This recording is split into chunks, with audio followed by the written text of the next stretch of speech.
tous, bienvenue sur la chaîne YouTube de Temps Mort Productions.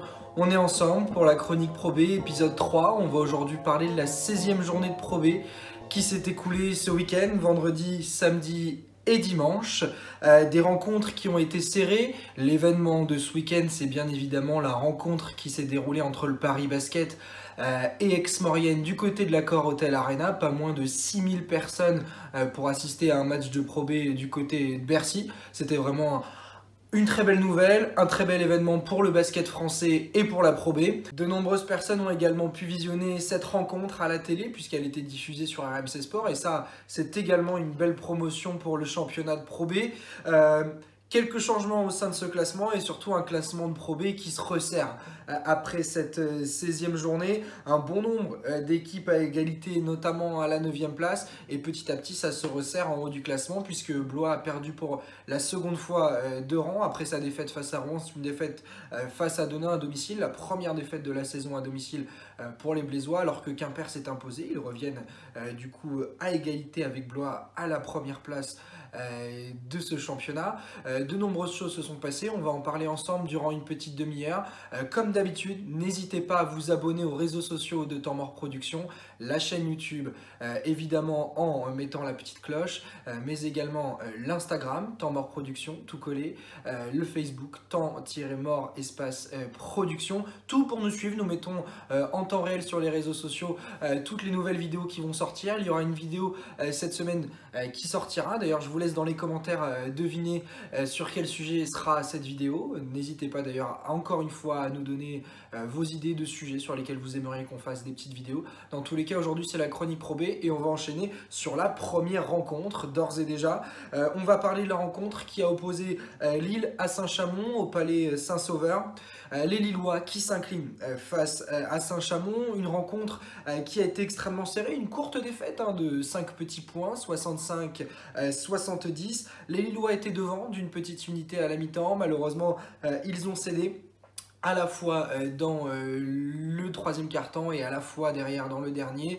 Malheureusement, ils n'ont pas réussi, à tenir le rang face à une équipe qui a imposé son collectif, comme d'habitude Saint-Chamond en jouant très très bien ensemble et sa dureté défensive. Les joueurs d'Alain Tiné qui confirment leur très bon début de saison. Ils sont désormais, après cette victoire, 4e avec 10 victoires pour 6 défaites. On va passer du côté des statistiques de cette rencontre.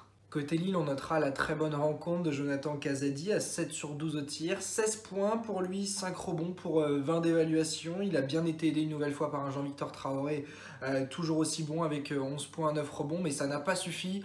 Côté Saint-Chamond, c'est une victoire très positive. Ils continuent sur leur bonne série, ils ont réussi à tenir la dragée haute à leur adversaire durant toute la rencontre pour s'imposer. On sait que c'est jamais facile d'aller s'imposer à l'extérieur, surtout dans ce championnat de Pro B très serré. Et ben ça a été chose faite, notamment encore une fois grâce à la très bonne rencontre de Paul Carter, auteur de 18 points, 10 rebonds avec 20 d'évaluation, 6 sur 15 au tir. Pour lui dans cette rencontre. L'Américain a été vraiment le grand protagoniste de cette victoire du côté de Saint-Chamond. Il a bien été aidé aussi par les 10 rebonds de Jure Skific, auquel il ajoute 8 points, et les 15 points également de Mathieu Guichard.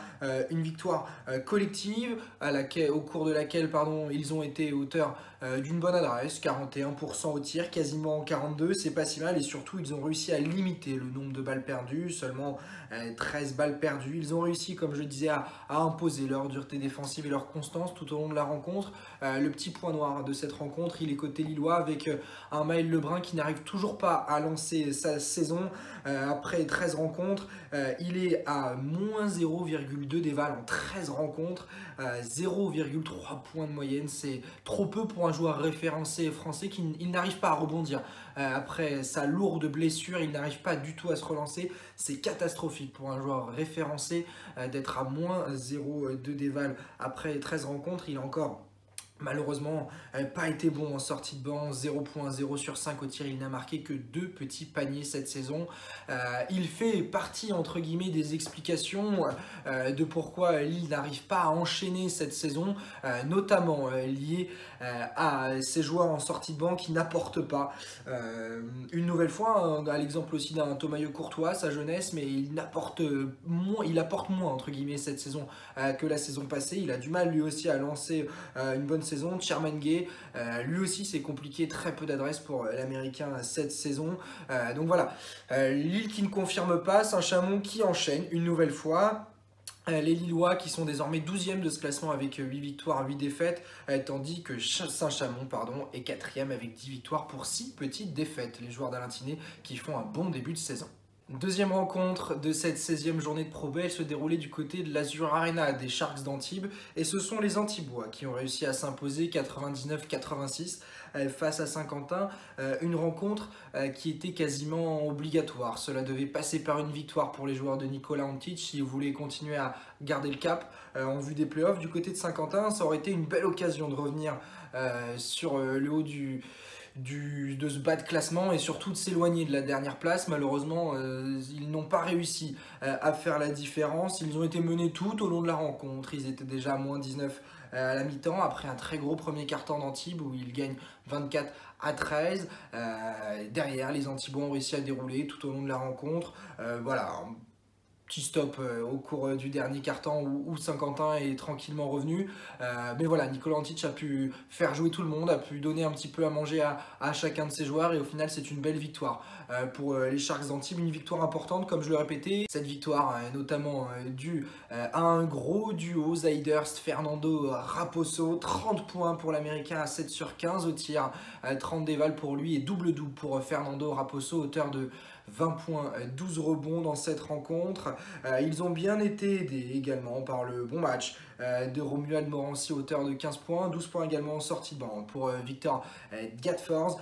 Mais voilà, c'est une victoire d'équipe du côté d'Antibes où vraiment tout le monde a réussi à apporter sa petite patte à un moment dans la rencontre, à scorer. C'est là-dessus d'ailleurs qu'ils vont pouvoir s'appuyer tout au long de la saison s'ils veulent pouvoir faire une bonne saison et surtout aller chercher les playoffs tranquillement. Il va falloir s'appuyer sur tous les joueurs de cet effectif. C'est chose qu'ils ont réussi à bien faire face à Saint-Quentin qui n'a existé que par l'intermédiaire de B.A. Walker, auteur de 22 points, mais ça n'a donc pas suffi pour les Picards qui s'inclinent, toujours relégables, donc les joueurs de Thomas Giorgiotti. Ça va être compliqué jusqu'à la fin de la saison, surtout qu'ils prennent désormais 2 victoires de retard sur le premier non relégable Fos-sur-Mer. Il va falloir continuer à travailler, il va falloir s'accrocher jusqu'à la fin de la saison, aller gagner les matchs surtout à domicile et puis espérer des faux pas des équipes qui sont devant du côté d'Antibes. Donc on revient tranquillement à la 9e place, 8 victoires, 8 défaites pour les joueurs de Nicolas Antic qui continuent petit à petit leur remontée, mais il va falloir, tout comme Lille, gagner de la régularité pour pouvoir espérer accrocher les playoffs sans trop de soucis cette saison au vu de ce classement de Pro B très très serré. Troisième rencontre de cette 16e journée et c'était le derby normand qui opposait Évreux à Rouen du côté de la salle de la Madeleine d'Évreux et la surprise elle est venue d'Évreux qui s'impose 92-87, les joueurs du Rouen Métropole Basket qui n'arrivent toujours pas à gagner à domicile, invaincus dans leur antre de la Kind Arena, mais toujours aussi inoffensifs à l'extérieur. C'est une nouvelle défaite dans ce derby normand et celle-ci fait un petit peu tâche car une victoire de Rouen aurait justement pu leur permettre de remonter sur les équipes de tête. Une défaite au cours de laquelle les Rouennais n'auront jamais réussi à stopper Storan Gurowski, auteur de 20 points, 6 sur 10 au tir, 3 sur 7 à 3 points pour lui et un joli 23 d'évaluation. On notera également les 19 dévals de l'américain Gerald Brooks, le meneur qui score 18 points dans cette rencontre à 7 sur 13 au tir. Belle rencontre à la main pour Gerald Brooks. Une victoire collective donc pour la Madeleine d'Évreux qui s'impose. Un point positif, c'est qu'ils reviennent à égalité avec Paris grâce à cette victoire. Les joueurs de Fabrice Lefrançois qui font vraiment une bonne opération avec cette victoire 92-87. Donc du côté de Rouen, on notera une nouvelle fois le bon match de l'Américain André Speight, auteur de 22 points à 17 d'évaluation, un petit peu moins d'adresse que sur les matchs précédents. Pour lui, il a shooté à 41% au tir. Mais il a été un petit peu trop seul. L'autre américain de ce groupe, Jamar Diggs, qui n'a vraiment pas réussi à faire une bonne rencontre. Seulement 8 petits points pour lui. On notera quand même les 15 points du jeune Benoît Ndiaye, pur produit de la formation rouennaise, qui fait une bonne rencontre. Ce n'est donc pas une bonne opération pour Rouen, qui aurait pu revenir sur le haut du panier de ce classement de Pro B avec une victoire. Malheureusement, ils descendent à la 6e place. 9 victoires, 7 défaites pour eux cette saison. Et donc 15e place pour la Madeleine d'Évreux, qui revient donc à égalité avec Paris grâce à cette victoire. 6 victoires, 10 défaites pour les joueurs de Fabrice Lefrançois, qui devront se battre jusqu'à la fin pour le maintien, mais qui prennent désormais 2 victoires d'avance sur le premier relégable, Saint-Quentin. Poitiers n'y arrive toujours pas dans ce championnat de Pro B, et pourtant ils avaient cette rencontre en main face à Fos-sur-Mer. Une nouvelle fois à domicile, les Poitevins se sont inclinés. Ça commence à devenir de plus en plus compliqué désormais pour les joueurs de Jérôme Navier qui s'handicapent en vue du maintien. Toujours pas de victoire, une nouvelle défaite consécutive pour le PB 86 qui s'incline de 5 petits points, 79-84 dans sa salle Saint-Éloi face à Fos-sur-Mer. Et pourtant, les Poitevins avaient la rencontre en main grâce à un très gros deuxième quart-temps remporté 24-13. Ils menaient de 11 unités à la pause, 36, mais malheureusement, le troisième quart-temps est catastrophique. Le retour des vestiaires est ni fait ni à faire pour les joueurs de Jérôme Navier. Dépassés en défense, ils prennent 26 points sur ce quart-temps et surtout n'en mettent que 14. Ils sont menés 62-61 à la fin du troisième et ils n'arriveront pas à passer devant et à remporter la rencontre. C'est toujours le cas des équipes malades qui, quand elles sont devant, ont un petit peu cette peur de gagner, n'arrivent pas à confirmer. Là, Poitiers ne confirme pas, Poitiers ne gagne pas. Ça fait désormais 11 victoires, 15 défaites cette saison pour les joueurs de Jérôme Navier, qui ont toujours 3 défaites de retard sur le premier relégable et leur poursuivant Saint-Quentin, et surtout 5 défaites de retard, 5 victoires pardon, de retard sur le premier non relégable Fos-sur-Mer. Ça va commencer à devenir très compliqué. Ce match, il fallait le gagner face à une équipe qui était première non relégable, qui était juste devant, et les joueurs de Rémi Juita qui enchaînent une deuxième victoire consécutive, qui vont essayer de grappiller petit à petit pour remonter au classement après leur début de saison catastrophique. Il va falloir évidemment confirmer ce genre de deuxième mi-temps sur toute une rencontre parce que perdre 11 points à la mi-temps face à une équipe qui est aussi mal en points, ça se remonte. Par contre, face à une grosse équipe de ce championnat, c'est plus compliqué. Donc il va falloir du côté de Fos-sur-Mer montrer un autre visage pour les prochaines rencontres. Ils se sont fait peur, ils se sont fait même très peur au cours de cette rencontre, mais ils arrivent à l'emporter. C'est bien ça le principal, et notamment grâce à la grosse rencontre de Caleb Walker, auteur de 27 points, 11 sur 15 au tir pour lui. Très très belle rencontre, 5 fautes provoquées pour l'Américain. Il a bien été aidé également à l'intérieur par le double-double de Bodian Massa, auteur de 20 points, 11 rebonds, 27 dévals pour lui. Un match donc où plusieurs joueurs ont réussi à ont apporté leurs petites pattes. On notera les 8 rebonds de Makram Ben Ramdan, les 11 points, 5 passes d'Edouard Choquet. Du côté de Poitiers, nouvelle belle rencontre pour Abdoulaye Mbaye qui depuis sa blessure vraiment relève très bien la tête. 14 points pour lui, 10 dévals, et la recrue étrangère de Poitiers, Mani Oubia, qui score 19 points, mais ça n'a donc pas suffi pour les Poitevins qui réalisent une deuxième mi-temps catastrophique. Une nouvelle défaite, ils n'ont qu'une victoire cette saison. De toute façon, on le dit à chaque émission, il faut être capable de gagner les matchs à domicile. Là, ils perdent encore un joker pour pouvoir remonter, surtout que Saint-Quentin avait perdu. Et en plus, c'était contre Fos-sur-Mer. Donc voilà, c'est vraiment pas une bonne opération pour les joueurs de Jérôme Navier. Le point positif, c'est vraiment que depuis l'arrivée de l'entraîneur, Baptiste Choiffé est vraiment en train de prendre une nouvelle dimension. Il réalisait une saison catastrophique et depuis 2 rencontres, il est très bon. 24 points pour lui dans cette rencontre à 27 dévals. C'est vraiment un point positif pour le PB 86 qui va pouvoir s'appuyer sur son jeune joueur jusqu'à la fin de la saison s'il n'y a pas de pépin physique, on ne lui souhaite pas, mais il va falloir vraiment montrer un autre visage et surtout jouer pendant 40 minutes. C'est pas la première fois cette saison que Poitiers fait une grosse première mi-temps et qu'il devienne catastrophique au retour des vestiaires, donc il va vraiment falloir montrer un autre visage et montrer une vraie combativité de la part des 10 joueurs de ce groupe pour pouvoir espérer se maintenir. Ça devient de plus en plus compliqué pour le EPB 86 cette saison. Nouvelle victoire pour l'UJAP Quimper, cette fois en déplacement du côté de Soufel-Weiersheim, un match des extrêmes entre l'équipe la plus à l'ouest, l'équipe la plus à l'est en compagnie de Griez-Oberhofen. Le duel entre les Alsaciens et les Bretons tombe donc dans l'escarcelle de l'équipe de Laurent Forest qui s'impose 71-63, une rencontre bien négociée par les Quimpérois, notamment bien emmenée par leur américain David Jackson, auteur de 14 points. Les 11 points également de Charlie Pontan-Salamène ont bien aidé ce groupe. C'est une victoire d'équipe pour l'UJAP Quimper qui revient donc à égalité au nombre de défaites avec la DA Blois qui a perdu face à Denain. On va en parler un petit peu plus tard dans cette émission. Deuxième place donc toujours pour Quimper qui a bien fait de gagner puisque Nancy juste derrière l'a emporté également. Il fallait l'emporter. Donc pour l'UJAP du côté de Soufel-Weiersheim, ils ne confirment par leur remontée en forme. Malheureusement, ils ne confirment pas la victoire passée. C'est une nouvelle défaite pour Soufel qui après son très bon début de saison fait un léger stop. 9 victoires, 7 défaites pour les joueurs de Stéphane Berlin cette saison, rien de catastrophique pour le promu, loin de là. Du côté statistique pour Soufel, on notera le bon match de l'américain Juwan Staten avec ses 17 points et ses 15 dévals. On notera également le bon match de Sylvain Sautier, auteur de 15 points, mais ça n'a pas suffi. Quimper a été vraiment trop bon défensivement pour pouvoir espérer une défaite. C'est donc une nouvelle victoire pour l'UJAP Quimper qui n'a perdu que 10 petits ballons dans cette rencontre. Ils ont fait preuve d'une grosse dureté physique pour pouvoir l'emporter. Comme je le disais, très bonne opération donc, pour les Bretons qui gardent cette deuxième place du classement et qui reviennent à hauteur de la DA Blois du côté de Soufel, 7ème place avec 9 victoires pour cette défaite. Rien de catastrophique donc pour le promu qui continue malgré cette courte défaite à domicile sa très bonne saison. Le SLUC Nancy confirme sa bonne période avec l'arrivée au coaching de François Perronnet. 3e victoire en 3 rencontres pour le coach nancéen.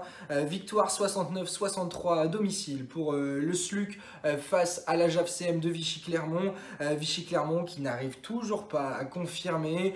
C'est toujours aussi compliqué à l'extérieur pour les joueurs de Guillaume Vizade. En vue des playoffs, c'est un nouvel handicap cette défaite pour les Auvergnats. Il va falloir relever la tête dès la prochaine rencontre. Du côté de Nancy, on voit toujours les beaux jours arriver. 3e place pour eux, ils reviennent à une petite victoire de la DA Blois, premier de ce championnat, et ils continuent à garder la cadence des leaders. Cette victoire notamment due au bon match une nouvelle fois du jeune Enzo Goudou-Signa, auteur de 16 points. Une victoire d'équipe pour le SLUC avec pas moins de 5 joueurs à plus de 10 points marqués. Donc il y a les 17 dévals de Goudou-Signa, il y a les 16 dévals de Ron Lewis, l'américain en 29 minutes, qui score 12 points. Bonne rencontre pour lui. On notera également les 11 points de Jordan Aboudou. Vraiment une nouvelle bonne rencontre construite sur la durée pour le SLUC de Nancy qui confirme sa bonne période du moment. Ils ont réussi à tenir les joueurs de Vichy-Clermont défensivement puisque seulement 2 joueurs ont sorti leur épingle du jeu. Les 19 points de l'Espagnol Marco Soucaoumou et les 18 de Pendarvis Williams, ils ont été vraiment les 2 seuls joueurs de cette rencontre à sortir leur épingle du jeu. Tous les autres joueurs ont été très bien défendus par le SLUC. C'est une nouvelle grosse victoire donc pour Nancy, une victoire importante qui s'est dessinée au cours d'un match vraiment très défensif, hein. Pas une seule équipe, pas une des 2 équipes qui dépasse la barre des 70 points. Ça va être vraisemblablement la marque de fabrique jusqu'à la fin de la saison de cette équipe du SLUC, une grosse dureté défensive, la bataille du rebond qui doit être remportée par les Nancéens lors de chaque rencontre, notamment grâce à la dureté à l'intérieur des jeunes joueurs, hein. On parle de Bastien Vautier qui a une nouvelle fois fait une bonne rencontre à l'intérieur. Tout le monde a participé à cette rencontre donc, et à cette victoire du côté du SLUC de Nancy. C'est positif pour les Lorrains donc, qui s'imposent. 3e place pour les joueurs de François Perronnet. Du côté de Vichy-Clermont, on stagne et on reste dans le ventre mou du classement. 10e place pour eux, 8 victoires, 8 défaites pour les joueurs de Guillaume Vizade qui n'enchaînent toujours pas de série positive cette saison.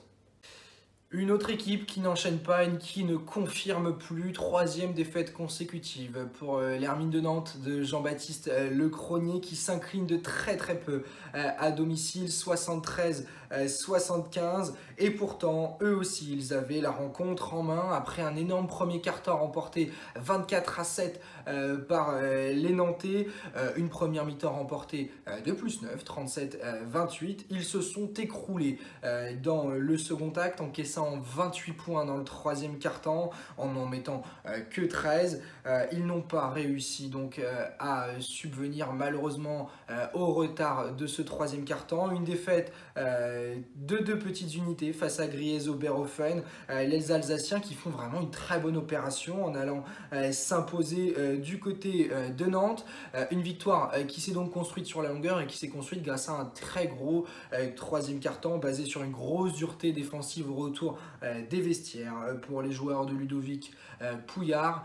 Une victoire donc pour le BCGO, emmenée une nouvelle fois par l'Espagnol Asier Zengo Titabengo à hauteur de 16 points. On notera également le très bon match du Français Kevin Dinal, auteur de 20 points, 6 rebonds. Le bon match de l'autre Espagnol également avec ses 15 points, Josep Franch. Une victoire donc d'équipe aussi pour Griez-Oberhofen, acquise par une grosse dureté défensive au retour des vestiaires. Malheureusement, c'est l'adresse qui a fait défaut à cette équipe de Nantes, hauteur de 41% au tir. C'est un peu trop moyen pour pouvoir espérer remporter une rencontre serrée où il faut mettre des tirs en fin de match. On notera les 11 points de Terry Smith. Le bon match une nouvelle fois avec 18 points de Mourad El Mabrouk, mais ça n'a pas suffi donc pour l'Hermine de Nantes qui peut vraiment s'en vouloir. Ils avaient le match en main après un gros premier quart-temps remporté avec 17 points d'avance, 24-7. Malheureusement, ce troisième quart-temps était vraiment trop catastrophique pour pouvoir espérer l'emporter. Troisième défaite consécutive pour Nantes qui était deuxième il n'y a pas si longtemps. Malheureusement, les défaites s'enchaînent pour les joueurs de Jean-Baptiste Lecronier. Il va falloir relever la tête. Cela aurait pu être à domicile, cela aurait même dû être à domicile après leur bon début de rencontre. Mais malheureusement, ce ne sera pas le cas. Bonne opération pour Griez-Oberhofen qui remonte à la 13e place de ce classement. 7 victoires, 9 défaites. Les Alsaciens qui ont toujours les playoffs en ligne de mire devant et ils prennent un petit peu de marge avec le premier relégable Saint-Quentin. Désormais 3 victoires d'avance pour Griez sur Saint-Quentin. Avant-dernière rencontre de cette 16e journée de Pro B, on va s'attaquer donc aux deux derniers matchs, les deux qui se sont déroulés ce dimanche. La première de ces deux rencontres, c'est celle qui opposait l'ADA Blois à Denain-Voltaire. Et malheureusement, les Blésois encaissent leur première défaite à domicile cette saison. Une défaite qui fait suite à celle en déplacement du côté de la Kind Arena de Rouen. Les Blésois sont toujours leaders après cette rencontre, mais ça devient de plus en plus compliqué pour eux. Deuxième défaite consécutive pour les joueurs de Michaëlé. Une défaite qui ne souffre d'aucun débat. Ils ont été menés tout au long de la rencontre. Plus 10 à la mi-temps pour Denain, plus 20 à la fin du troisième et donc plus 10 à la fin de cette rencontre. On notera une nouvelle fois le bon match de l'américain Tyron Johnson, auteur de 29 d'évaluation, 23 points pour lui dans cette rencontre, à 7 sur 11 au tir. Une rencontre complète une nouvelle fois pour l'intérieur américain. Il a bien été aidé une nouvelle fois à l'intérieur par Stéphane Gombeau en sortie de banc, auteur de 19 points, toujours aussi bon, et les 16 points de Lamine Sambé. Mais ça n'a donc pas suffi pour la DA Blois qui s'est vraiment opposée à une équipe de Denain très forte offensivement, très à droite durant cette rencontre. 95 points marqués pour les joueurs de Rémi Valin dans cette rencontre. 51% au tir, une domination dans la raquette sans conteste avec 18 rebonds offensifs pour eux, une victoire où de nombreux joueurs ont pu tirer leur épingle du jeu. 17 points pour Mike Joseph, 14 pour Marquise Wright. On notera également les 15 points de Tyran de la Thibaudière auquel il ajoute 7 rebonds. Vraiment un match où pas moins de 6 joueurs ont dépassé les 10 d'évaluation. Une rencontre très positive donc pour les joueurs de Rémi Valin qui font une bonne opération dans ce championnat de Pro B puisque cette victoire leur permet de prendre la 5e place du classement classement avec 9 victoires, 7 défaites pour eux du côté de Blois. Donc on reste premier de ce classement, 13 victoires, 4 défaites pour eux. Ils ont un match supplémentaire après leur match d'avance joué face à Rouen. Mais ils ont donc le même nombre de défaites désormais que Quimper qui compte un match en moins. Attention parce que la première place de Blois devient de plus en plus en danger dans ce championnat de Pro B. Dernière rencontre de cette 16e journée de Pro B, elle se déroulait du côté de la Corotel Arena où le Paris Basket recevait Aix-Maurienne. Défaite pour les Parisiens dans ce qui constitue un véritable événement pour le Paris Basket qui jouait son premier match de son histoire du côté de la Corotel Arena, seulement 2 jours après le NBA Paris Games. Malheureusement, cela n'a pas été un événement de basket pour les joueurs de Jean-Christophe Prat qui se sont inclinés. Et pourtant, eux aussi, ils avaient la rencontre en main, plus 7 à la fin de la première mi-temps, 51-44 donc pour les Parisiens après 20 minutes de jeu. Malheureusement, le troisième quart-temps où ils ont encaissé pas moins de 30 points a été un réel handicap qu'ils ont traîné tout au long du reste de la rencontre. Une deuxième mi-temps qui a vraiment très bien été négociée par les joueurs d'Emmanuel Schmitt qui confirment leur bonne dynamique du moment. Une victoire donc de 19 points pour Aix-Maurienne qui était pourtant menée de 17 points à la pause. Ils ont encaissé que 32 points dans la deuxième mi-temps. Ils en mettent quasiment 60, 58 points marqués en deuxième mi-temps pour eux. Les Savoyards donc qui réalisent une très bonne opération, qui restent devant au classement leur adversaire du jour. Ils sont désormais 11e avec 8 victoires, 8 défaites et ils reviennent sur le peloton de play-offable du côté de Paris. Très mauvaise opération puisque Fos-sur-Mer et Évreux reviennent à leur hauteur à la 14e place. Ils ont plus que et toujours 2 victoires d'avance sur le premier non relégable. C'est malheureusement une occasion ratée pour reprendre le cap en vue des playoffs et s'éloigner de la zone rouge de ce championnat de Pro B. Et malheureusement, une nouvelle fois, Nobel Bungukolo offensivement a été un petit peu trop seul pour espérer aux Parisiens la victoire. 14 points pour lui, il a bien été aidé une nouvelle fois par l'adresse de Gauthier Denis, mais hormis sniper derrière la ligne à 3 points, Denis a du mal à proposer autre chose et c'est aussi ce qui pose problème à cette équipe de Paris, le manque de diversité dans les choix offensifs. On notera quand même le bon match d'Amarassi, auteur de 13 points, 7 rebonds. C'est assez rare pour le souligner cette saison qu'Amarassi score fasse une rencontre complète, donc il faut le dire. Et également les 15 points de Sylvain Francisco à la main. Malheureusement, défensivement, les Parisiens n'ont pas du tout été au niveau ce dimanche. Ils n'ont jamais réussi à mettre à l'amende Aix-Maurienne offensivement, pas moins de 61% au tir pour Aix-Maurienne. C'est incroyable ce qu'ils ont réalisé durant cette rencontre et ils ont été emmenés, c'est la statistique clairement de ce week-end, par un gros Jaron Burrows, auteur de 32 points dans cette rencontre. L'Américain qui accompagne cela avec 9 rebonds, le tout pour 45 d'évaluation. Très gros match pour Jaron Burrows, 21 points également pour Ronald March, l'autre américain de cette équipe. Seulement 8 balles perdues dans cette rencontre pour Aix-Maurienne.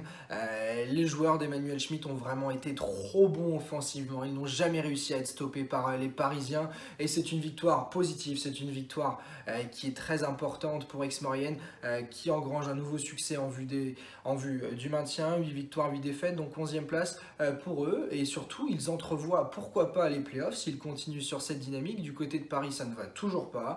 On n'enchaîne pas les victoires, malheureusement. 6 victoires, 10 défaites cette saison pour les hommes de Jean-Christophe Prat qui vont devoir cravacher pour aller chercher les playoffs. On ne l'oublie pas, hein, c'est vraiment l'objectif de Paris, devenir un grand club francilien dans les années à venir. Pour l'instant, ils ne sont même pas un grand club du championnat de Pro B. Il va donc falloir attendre du côté de Paris pour espérer de plus beaux jours. On va donc faire un point sur ce classement de Pro B avant de clôturer cette émission. La Blois est toujours leader, 13 victoires avec 4 défaites. Il compte un match en plus que les autres équipes avec Rouen donc, dans ce championnat. Ils sont juste devant Quimper qui compte 12 victoires pour que 4 petites défaites. Nancy est juste derrière avec 11 victoires, 5 défaites. Saint-Chamond suit avec sa 4e place, 10 victoires, 6 défaites. Juste devant Rouen qui compte aussi un match en plus, 10 victoires, 7 défaites. défaites pour les Rouennais, les joueurs d'Alexandre Ménard dans ce championnat. Suit désormais un peloton de 3 équipes juste derrière avec 9 victoires, 7 défaites. Denain, Nantes, Souffelweyersheim à égalité à la 6e place de ce classement. Derrière, c'est Antibes qui suit avec 8 victoires à 8 défaites à égalité avec Vichy-Clermont, Aix-Maurienne et Lille. Juste derrière, Griez-Oberhofen à la 13e place. Paris, Évreux, Fos-sur-Mer sont à égalité à la 14e place de ce championnat avec 6 victoires, 10 défaites. Ce sont eux les premiers non relégables. Et derrière, les 2 relégables donc de ce championnat de Pro B, Saint-Quentin, 4 victoires, 12 défaites. Et Poitiers avec une petite victoire. Cette saison, ça va être compliqué pour les Poitevins de revenir dans ce championnat. C'est la fin donc de cette émission, ce 3e épisode de la chronique Pro B. Le temps pour moi de vous remercier une nouvelle fois pour le succès que vous faites de toutes nos vidéos. J'espère que le live de la semaine dernière vous a plu. J'espère que les 2 premières chroniques Pro B étaient un plaisir pour vous à regarder. Nous allons essayer d'améliorer le contenu d'émission en émission. N'hésitez pas une nouvelle fois si vous avez des critiques à émettre ou même des points positifs pour que l'on puisse s'améliorer, proposer un contenu toujours plus de qualité. Nous allons continuer à communiquer ensemble pour qu'une vraie communauté se crée autour de Temps Mort Production. En tout cas, c'est toujours un plaisir. Statistiquement, la 2e vidéo a encore été meilleure que la première. Vous avez été plus nombreux à regarder plus longuement cette vidéo, même si en nombre absolu, on a fait un petit peu moins de vues. Donc voilà, c'est toujours vraiment un plaisir de faire les vidéos, de les monter pour vous, de voir vos commentaires, de voir vos likes. Donc voilà, n'hésitez pas à vous abonner sur les réseaux sociaux, la page Instagram, Temps Mort Production tout collé, sur Facebook, Temps-Mort Espace Production. Et si vous n'êtes pas encore abonné à la chaîne YouTube, c'est maintenant qu'il faut le faire. Cliquez évidemment sur s'abonner, activez la petite cloche pour avoir les notifications à chaque vidéo. Dans tous les cas, je vous remercie une nouvelle fois d'être toujours aussi présent. On se retrouve dans la semaine pour une vidéo sur un sujet d'actualité. Et je vous souhaite évidemment, en attendant, une bonne semaine avant de vous retrouver, une bonne soirée, une bonne journée, pardon, peu importe quand vous regardez cette vidéo. Je vous dis à bientôt et je vous remercie encore une nouvelle fois pour le soutien. Salut!